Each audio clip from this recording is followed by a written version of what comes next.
What's up, witches? It's me, Luna, here on Monday, Messy Bunday, Extreme Messy Bunday, which I just entirely made up. But it is continuing the stack of birthday decks, and this one I'm particularly excited about. This one comes rather kind of indirectly from my sister-in-law, Denise, sort of indirectly because it comes from the birthday money that she gave me. This is the Horror Tarot, and the last deck I put up was the Pulp. No, maybe not the last, next to last, was the Pulp Tarot, done by the same guy. And I am so thrilled with both of these decks. I can't wait to show it to you. And I have a special tool today.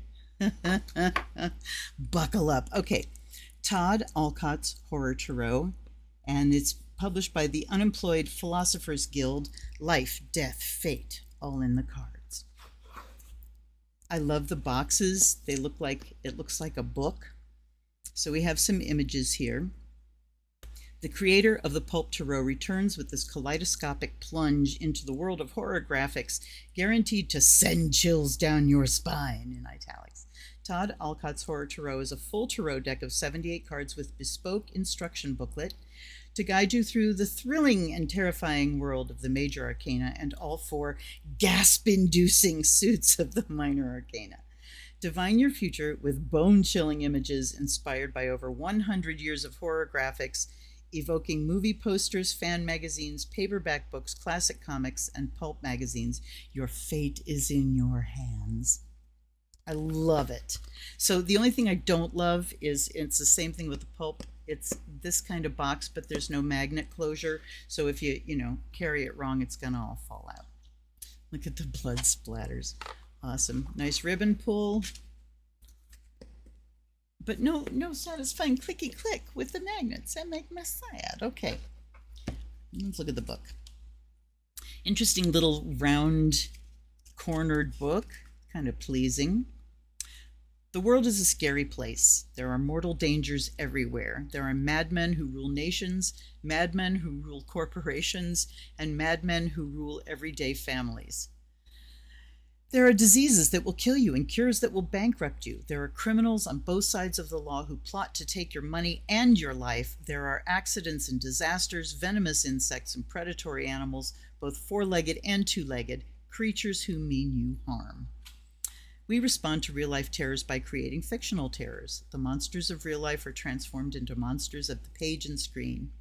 A nation's fear of invasion by foreigners creates Dracula. A society's fear of science going too far creates Frankenstein, Frankenstein's monster. A generation's fear of losing their souls creates armies of the walking dead.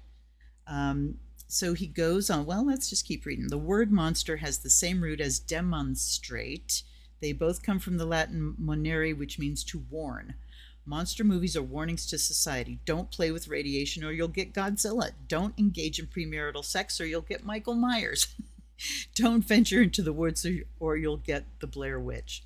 Horror stories like fairy tales exist for us to experience our mortal fears in a fantastical setting, to experience our inevitable deaths in a safe environment where we know it's all just for show. And perhaps we learn that life itself is all just for show. This brief cavalcade of sensation we experience as our souls navigates the journey from pre-existence to non-existence. To convey the complex messages of the Tarot, I've explored 5 distinct graphics worlds. 4 for the major arcana and 1 for the minor arcana. Okay. Good. I'm glad he's cluing us in here. For the major arcana, I thought it would be fun to pay homage to the horror movies I've enjoyed since my youth. I dreamed up an imaginary movie studio, Horror Tarot Studio, populated it with imaginary filmmakers, and created 22 posters for movies they might have made if they had existed. This is so fun. The Suit of Wands images are original paintings inspired by the work of the artist Basil Gogos, who created dozens of portraits of classic monsters in the 60s and 70s for the horror movie buff magazine Famous Monsters of Filmland. Gogos' paintings, with their psychedelic colors and dramatic sidelights, brought the black and white monsters of 1930s movies to vivid life. They've become definitive images in the minds of many horror fans, and I wanted to capture that energy for this suit. For the Suit of Cups, I wanted to honor the many days I spent in the 1980s reading the horror paperbacks of the time. To give the suit a dramatic through line, I created a fictional writers group, also called Horror Tarot, and gave them a 14-volume masterwork that such a group could have produced over a decade of publishing. For the Suit of Swords, I wanted to create a tribute to the EC horror comics of the 1950s. EC published a number of sensational, weird, gory titles: The Vault of Horror, Tales from the Crypt, Weird Science, and many more. The covers of their comics were so over the top in their depictions of violence, sadism, lechery, and abject cruelty that they prompted their very own congressional investigation, which eventually led to their demise and the introduction of the Comics Code Authority. For this deck, I created a publisher called, you guessed it, Horror Tarot Comics, and dreamed up the stories you see illustrated here. For the Suit of Pentacles, I was inspired by covers from various horror pulp magazines of the 1930s and 1940s: Horror Tales, Terror Tales, Ghost Stories, Uncanny Tales, and many others. Like the EC comics that followed in their footsteps, the covers for these magazines usually featured lurid paintings of exceptional cruelty and torture as mad scientists, foreign invaders, and red-robed cultists practiced their evil deeds. The fictional publisher of these magazines, Horror Tarot Publications, is unrelated to the comics publisher, the movie studio, or the famous writers group. Then he describes what the major arcana do, the major and minor. Major arcana were the trump cards, blah, blah, blah. They tend to address important stages. Yes, so that's general, if you already know about Tarot. A brief history of Horror Tarot Studios. Has been in existence almost as long as film itself. So I don't think I'm going to read all that. The studio was founded in 1917 by filmmaker and spiritualist Charles Brimmer, who started out making short films on the subject of the tarot and other occult phenomena, including real seances that he attended with his sister, a medium who went by the puckish name Madame Clairvoyante. Brimmer's two-reeler, The Devil Meets Temperance, 1920 Now Lost, starred a young Pauline Pruitt, who earlier that year had had a surprise hit with John R. Warwick's Western wagon train Jezebel. So this is where he just sets up the universe that this deck appears in. Then we have,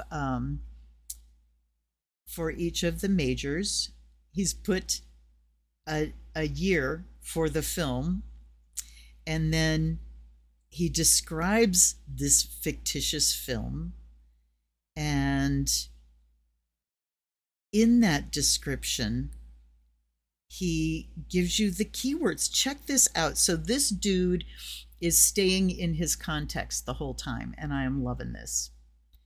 The Fool, 2021, is Horror Tarot Studios' most recent film, a century celebration remake of the 1921 Charles Brimmer original. Directed by Danish enfant terrible Lars Sorensen. Sorry, guys, I'll slow down.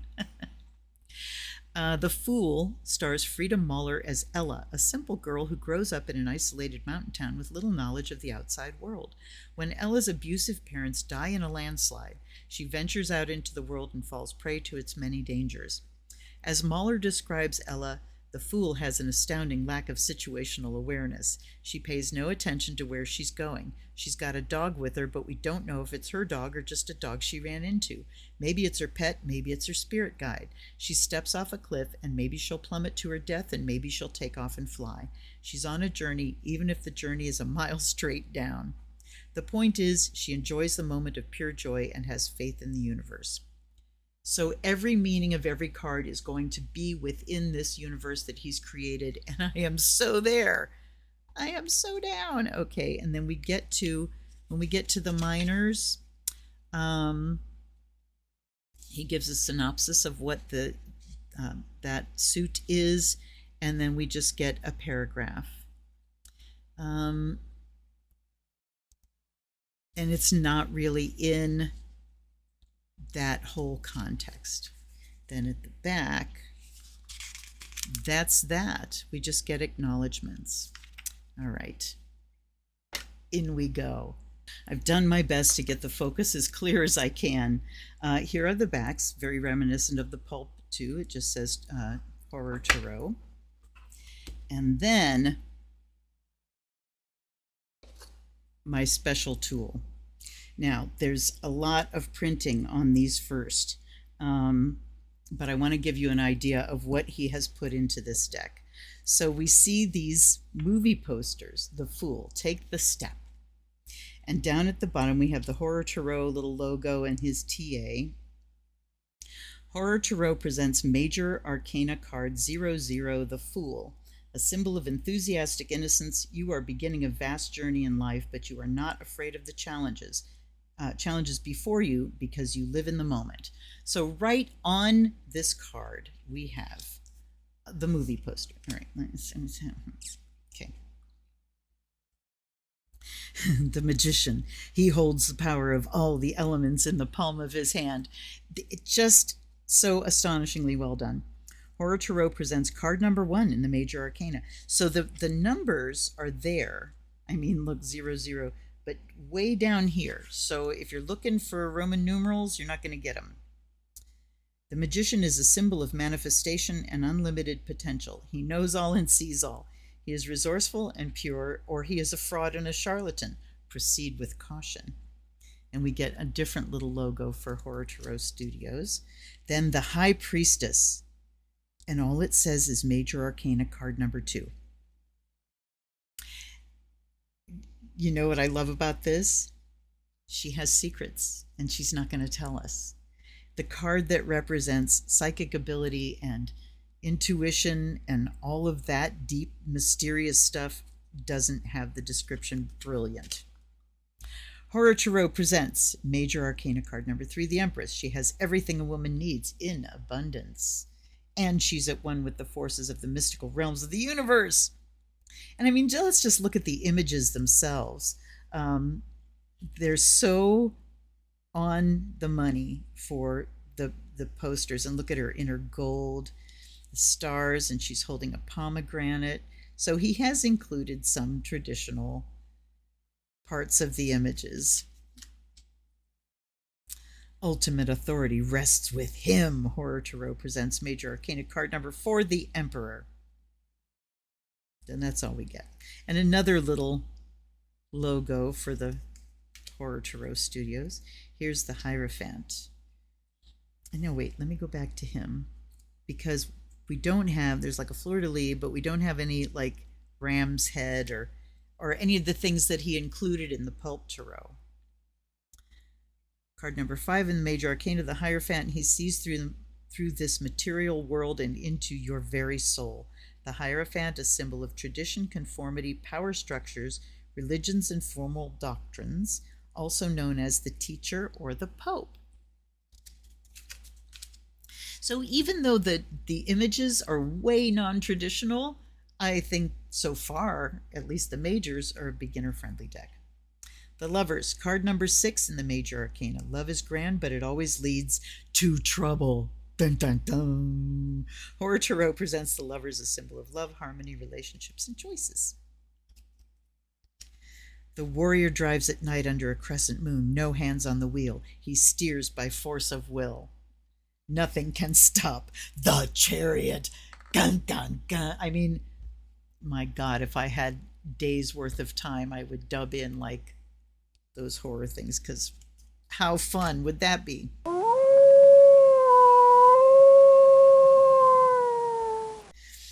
A contest between the most powerful, most terrifying creature alive and a lion.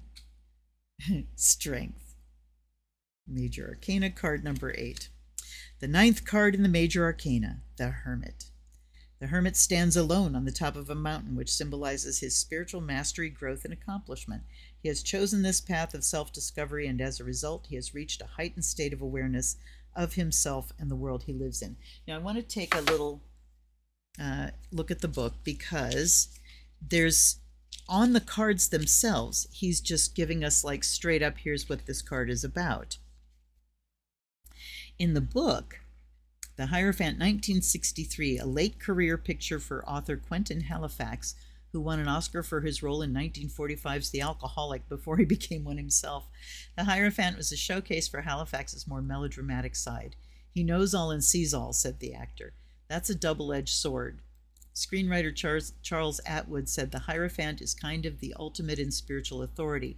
If you have questions of a spiritual nature, he's got the answers. He knows what's what spiritually, and his knowledge shines out like a beacon.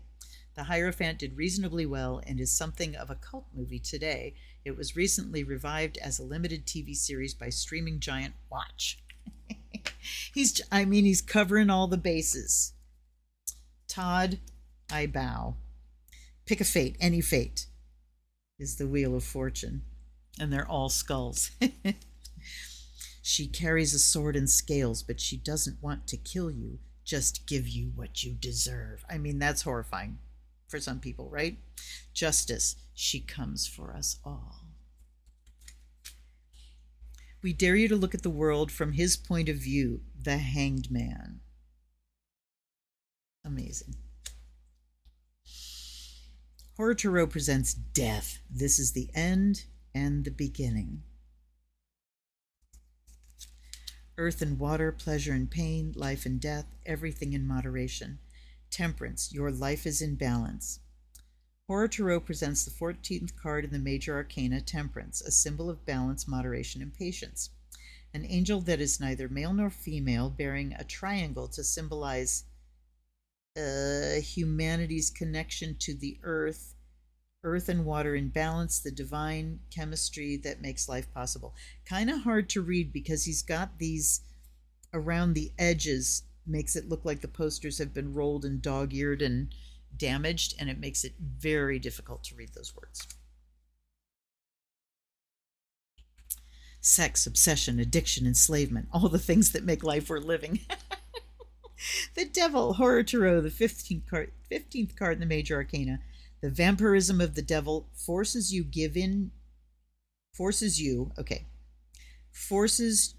give in to your darkest impulses, binding you to his will. And I love the marionette thing. That's brilliant.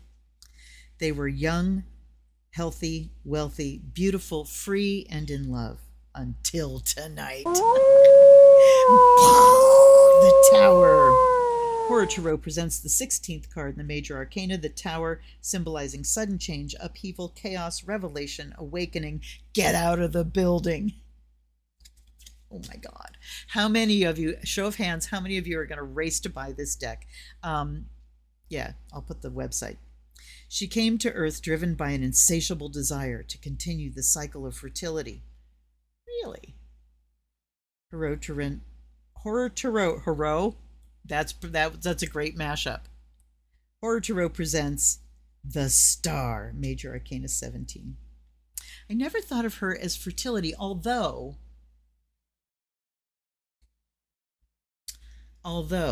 it can indicate like something coming in from... Okay, anyway. Horror Tarot presents the 18th card, the Moon, a symbol of fear, anxiety, and dreams. The moon lights your path to a higher understanding, but the light is weak, a pale reflection of the sun. Dark things come to the surface under the light of the moon, like a crustacean emerging from the bottom of a pond. Nothing burns hotter. The sun, a symbol of fun, vitality, positivity, success. Life is difficult, but not everything is sadness. The sun is a powerful force that compels us forward through time. Demnacht, Judgment. Horror Tarot präsentiert die 20. Karte im Major Arcana. So, nothing else about that one. Interesting when there's a departure. But it's certainly, we see souls flying up. The end is here, the world. Horror Tarot presents the 21st card in the Major Arcana. The world can be a scary place, but all things have a natural cycle. As one thing grows in influence, another thing diminishes.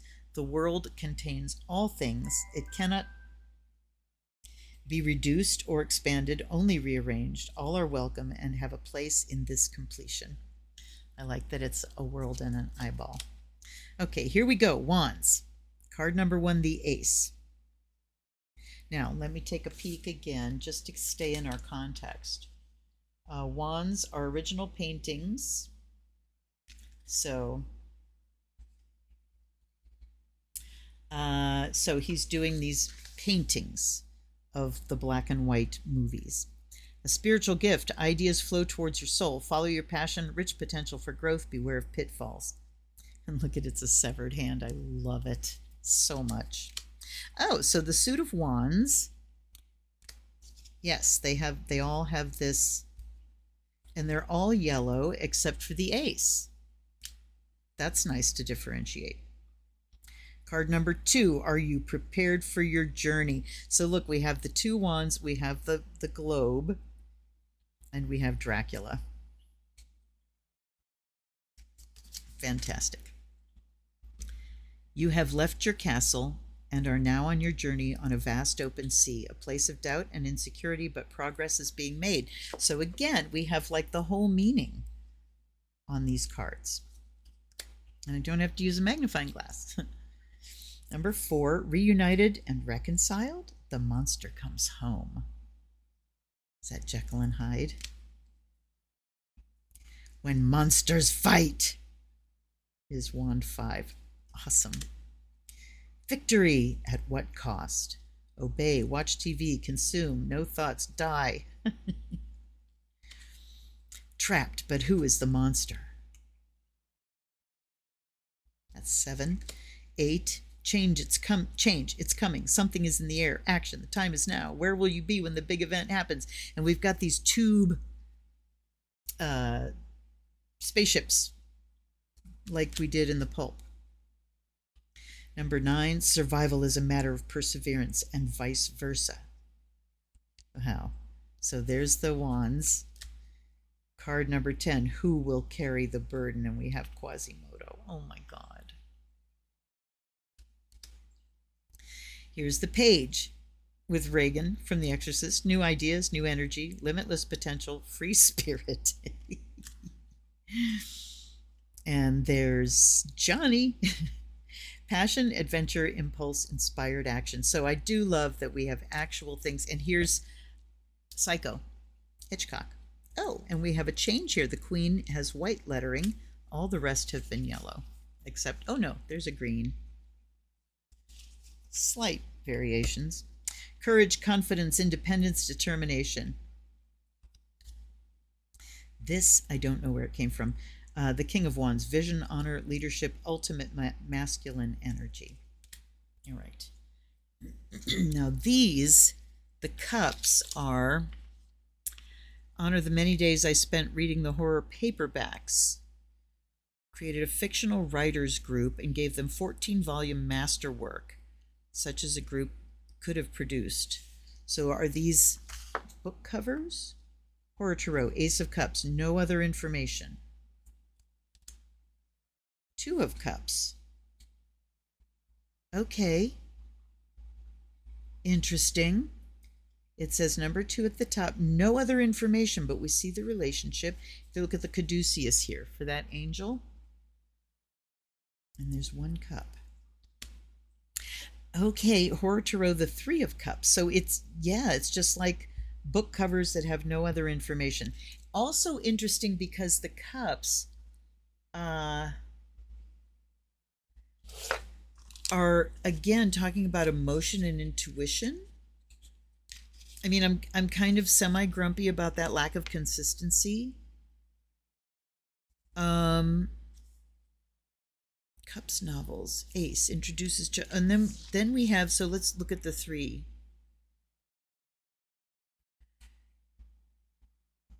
In volume 3 of The Suit of Cups, Jason Thorne, firmly ensconced in the realm of immortal magical beings, encounters 3 women known only as the Fates. These women have progressed so far into the world of magic that they no longer eat or sleep, but only drink blood from the skulls of beings they call the Harvesters of Souls. The 3 of Cups is a card of friendship, creativity, and collaboration, leading to an abundant emotional harvest. And then there's a short history of the Horror Tarot Writers Group. Do we do this for, no? Okay. There's one for the comics, but there's, hold on. But we don't get one for, we get Tarot Studios, but we don't get one for the wands. Interesting. Okay, well, off we go. The Four of Cups. Look at this spirit holding the fourth one, this like alien. There's the 5. I mean, beautifully illustrated as far as description. This is internal, pulling in, thinking, what am I thinking about? Definitely loss. Look at the kids jumping around. The 6 of Cups, childhood, joy, fun memories. The 7, delusional. Okay, so we've got a dragon, there's a snake, there's a castle, there's a woman, there's money. That tracks. The 8, certainly someone walking away. The 9, oh, she's bathing in the skull of blood. And then the 10 is the family. The Page with the fish swimming, a symbol, oh, looky here. The Page, a symbol of curiosity and intuition.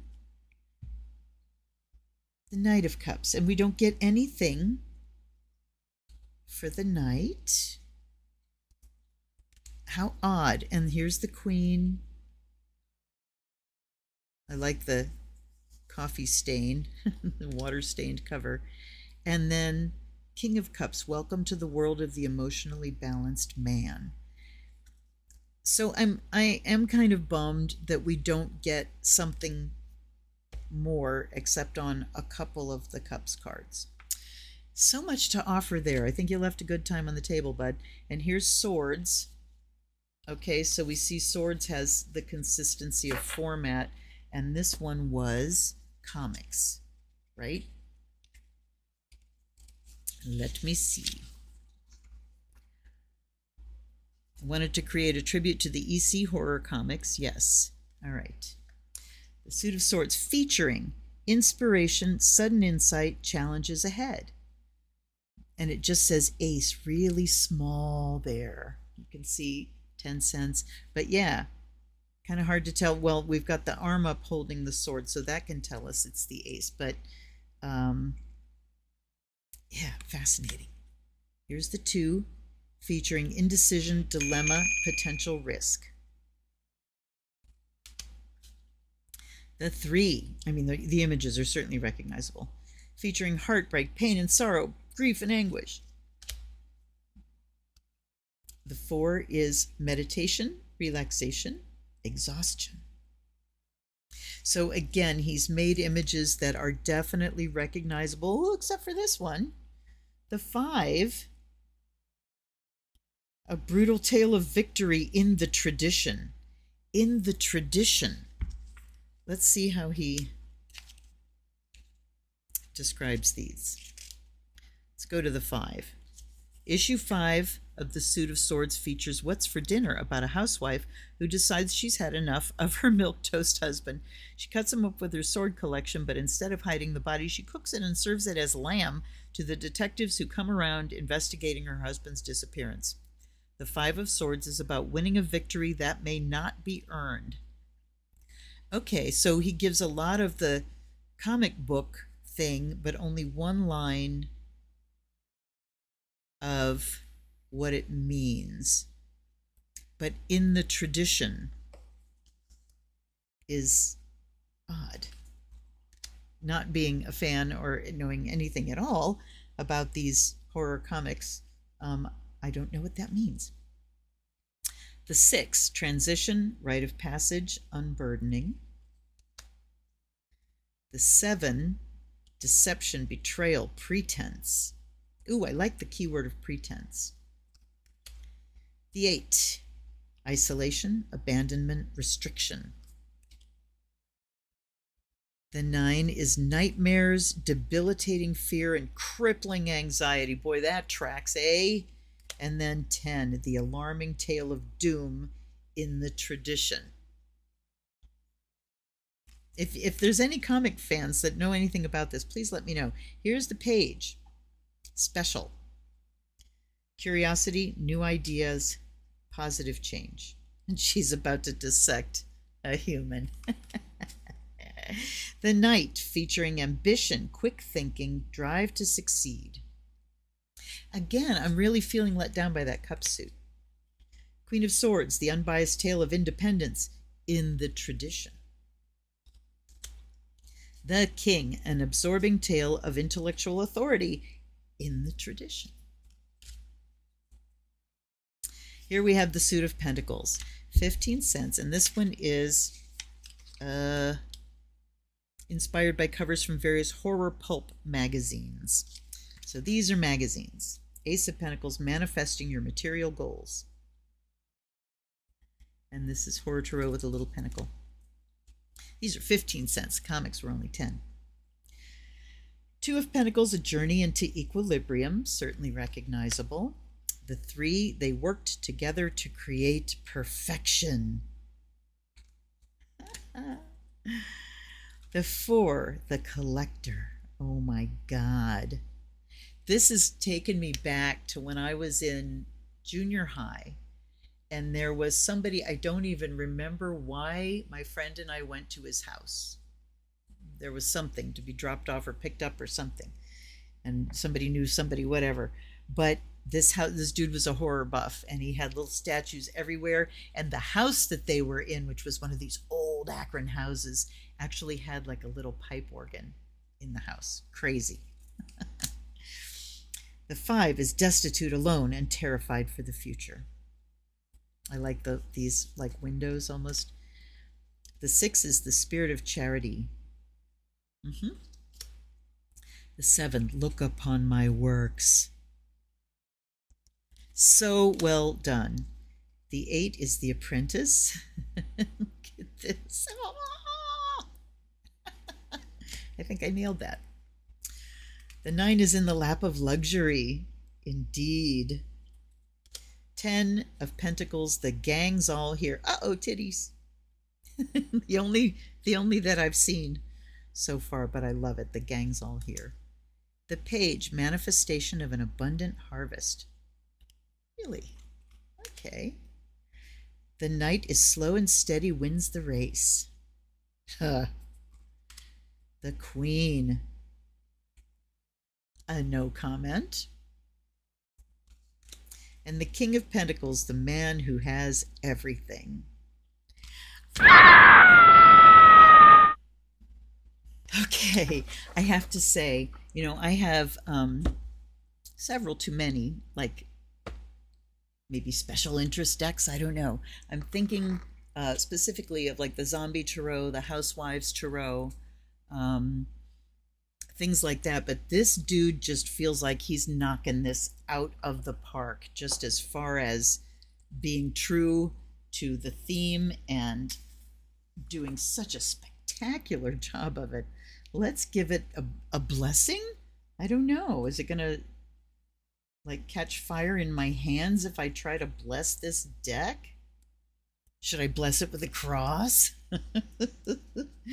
Okay, by air and fire may you be purified and charged.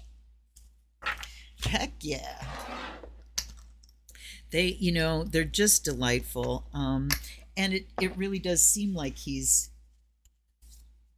by water and earth may you be blessed and made whole. Like he's being very true to Tarot. Obviously, if you read the Pulp Tarot book, or go back and watch that video, which I will link at the end,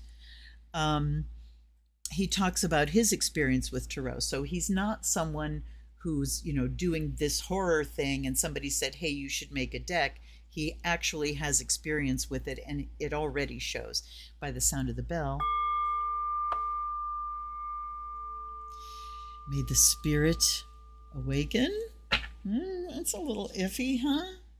Guides and guardians, allies and ancestors, protect me from the horror of this deck.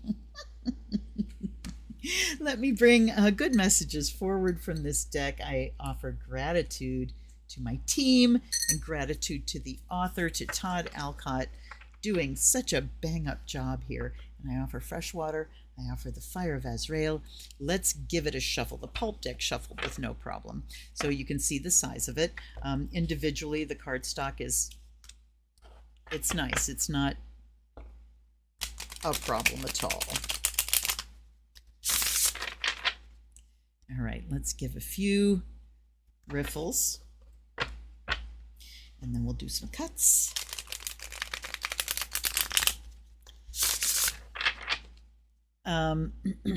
So I am thinking about you, Dee.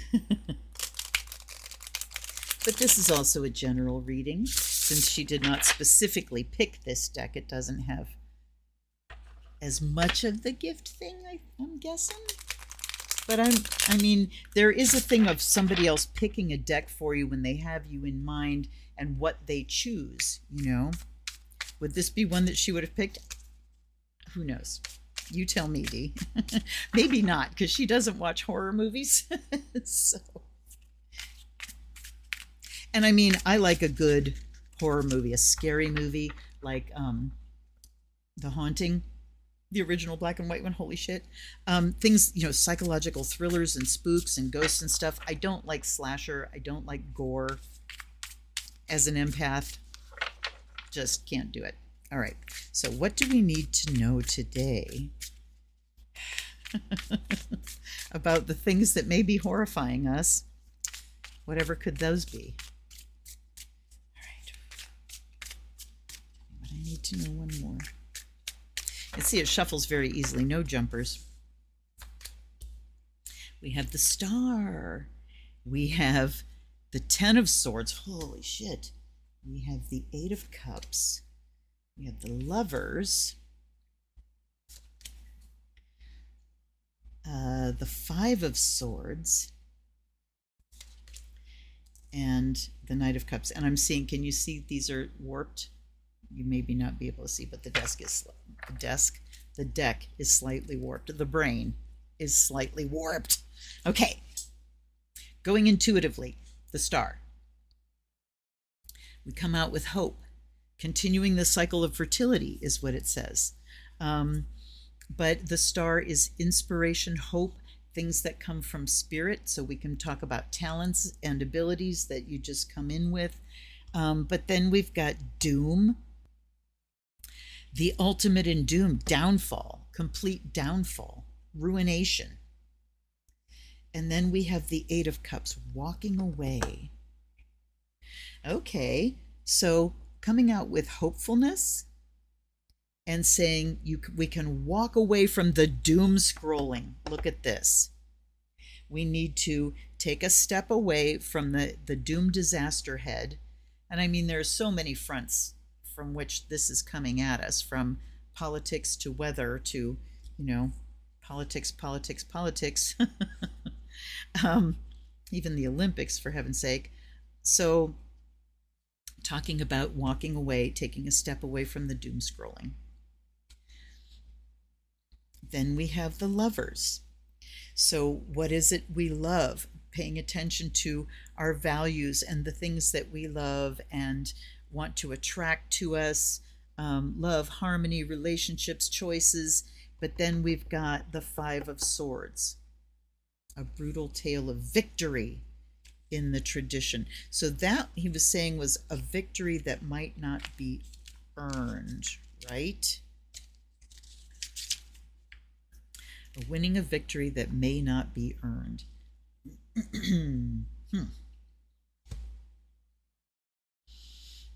That we might not deserve. The Knight of Cups. Okay, so let's go to the Knight of Cups.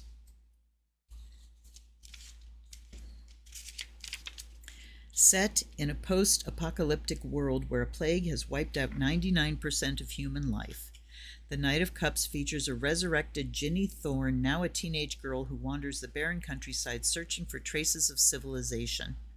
Instead, she finds the Knight of Cups, a mystical being who has been granted immortality by a magic skull cup. The Knight of Cups has been living alone for untold ages, looking for a mate, and woos Ginny in a romantically surreal way. The Knight of Cups card is all about emotional longing, a longing that can take you through life to fulfillment. Emotional longing. That's a cool, you know, we usually talk about something to offer. There's an offer, a proposal. But emotional longing, I like that because the Knight goes after, you know, and this is going after pursuing something emotionally. Let's read.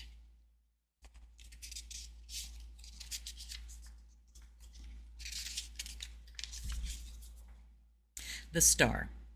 Released in some territories in 1962, some territories as the she-beast from beyond Andromeda, this is one of the last Horror Tarot Studios, the last of Horror Tarot Studios' low-budget thrillers.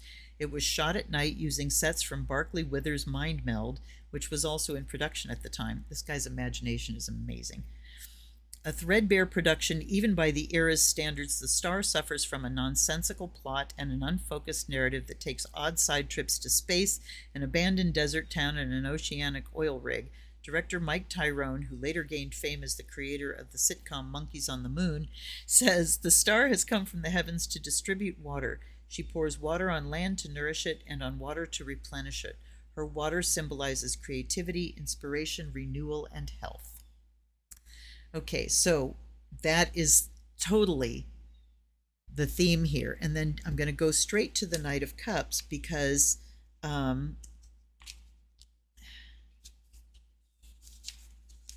that's the axis. So we go in pursuit of things that are healing and inspiring and make us feel better. Then if we go down from here out, now we're going to read some more. 10 of Swords.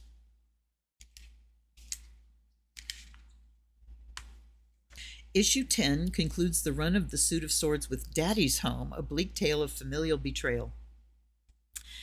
In a run noted for its violence, Daddy's Home was considered a step beyond, as the titular daddy is set upon by his 10 children after a minor disagreement.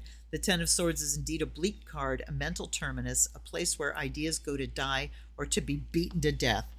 So the death of some idea, the death of something. Oh, this is very interesting. We have hope that maybe there is a downfall or a death of, some ideas whose time has come and gone.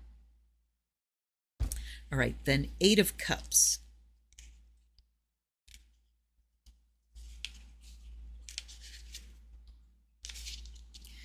Volume 8 of The Suit of Cups concerns Marianne Jobraith, a Southern belle in Louisiana who is drawn into the world of cups by a local soothsayer, Madame Poutine, who is revealed to be a powerful voodoo priestess.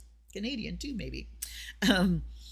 Under Madame Poutine's influence, Marianne takes a moonlight journey into the depths of her soul. The 8 of Cups is a card about that journey. It's a journey that often leads to disappointment, abandonment, and withdrawal from the world. Disappointment, abandonment. So these ideas have been taken down and we are abandoning that track. All right, Lovers.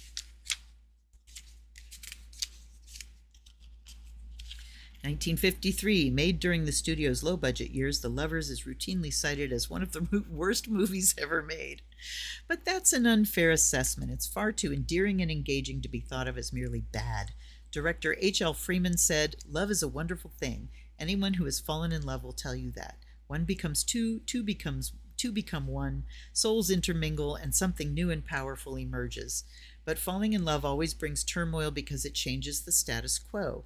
Your life is jerked off its path, and either you forge a new path with your love or you wind up in the emotional ditch." End quote. The film's two souls are played by Tina McGinley and the 7'5" Roger Stills as the robot-headed gorilla monster. Neither were professional actors. Stills was Freeman's chiropractor. But they did fall in love while shooting the picture and spent many happy years together before being defrauded in a Las Vegas real estate scheme. That's hilarious.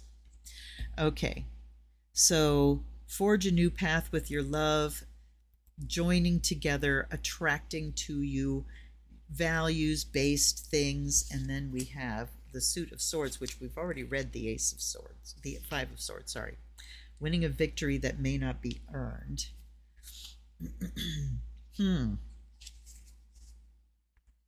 That's a little concerning.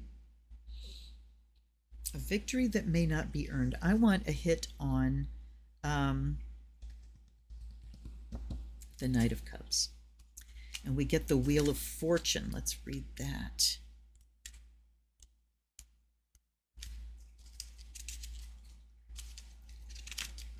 Because this is about emotional pursuit. The torture porn, this is 2004. The torture porn movement of the early aughts was in full swing, and Horror to Row Studios enthusiastically hopped on the bandwagon with this twisty, not for the squeamish slice of gut-wrenching suspense. The villain of the film, grotesque carny freak Handsome Harry, kidnaps teenagers from amusement parks and forces them to go for a spin on his custom-made Wheel of Fortune. The film spawned a plethora of sequels and spin-offs, and made an unlikely star of double amputee actor Hans Friedrich, who said, "Sometimes you can control things that happen to you, sometimes you can't. I know that better than anyone. The wheel is the only one who can tell what happens next. It's all chance. The Wheel of Fortune knows that sometimes things will turn out okay and sometimes they absolutely will not. The important thing is that it is a wheel, and a wheel goes around, and what goes around comes around." All right.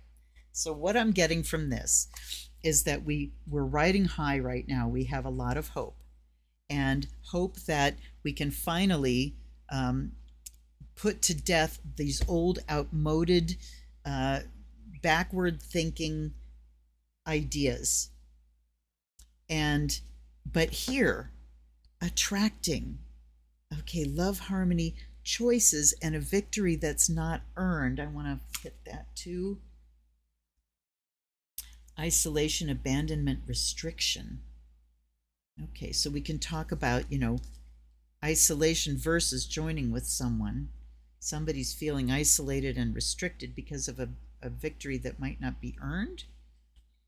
And it's like roll of the dice. We're pursuing certain types of emotions. So Dee, this is not for you, I don't think.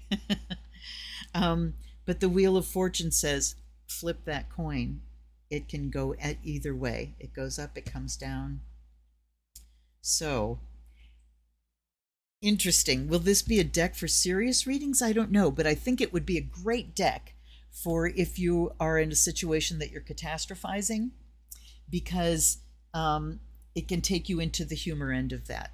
And really, by taking things to the extreme, it can help you recognize when you're being a little bit off the beam, So, what do you guys think?